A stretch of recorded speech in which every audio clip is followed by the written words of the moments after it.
Hello everyone, welcome back to my channel. ఈరోజు special ఏంటంటే బోటీ fry అండి.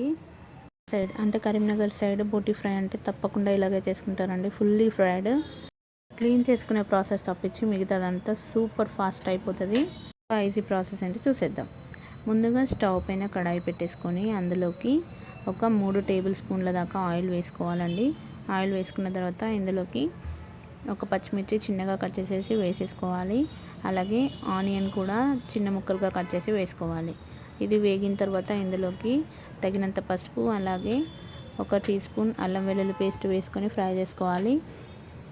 ఇవన్నీ పచ్చివాసన లేకుండా ఫ్రై చేసుకున్న తర్వాత నీట్గా శుభ్రం చేసుకున్న బోటీని అయితే ఇందులో వేసేసుకొని ఫ్రై చేసేసుకోవాలి. కర్రీ అయితే నేను ఫెస్టివల్ టైంలో మా అమ్మ వాళ్ళ ఇంట్లో చేశాను. ఆ క్లీనింగ్ ప్రాసెస్ అంతా మా అమ్మ లేదంటే నాన్న చేసేస్తారు. ఈ కర్రీ వేపుకున్నప్పుడు అయితే కొంచెం జాగ్రత్తగా ఉండాలి, ఎందుకంటే బోటీ అనేది కొంచెం పేలినట్టుగా అవుతుంది అన్నమాట. మధ్య మధ్యలో మూత పెట్టుకుంటూ ఫ్రై చేసేసుకోవాలి అండి. ఇలా ఒకసారి ఫ్రై అయిన తర్వాత ఇందులోకి స్పైసెస్ యాడ్ చేసుకోవాలి. కారం, ధనియా పౌడర్, అలాగే గరం మసాలా వేసి ఇలాగ ఫ్రై చేసుకోవాలి. చూడండి ఆయిల్ ఎలాగా పైకి తేలిందో అంతదాకా ఫ్రై చేసుకోవాలి. ఇలా బాగా ఉడికిన తర్వాత ఇందులోకి కొత్తిమీర వేసేసుకోవాలి. ఫైనల్గా కొత్తిమీర వేసుకున్న 5 మినిట్స్కి ఇలా చక్కగా ఫ్రై అయిపోతుంది అన్నమాట.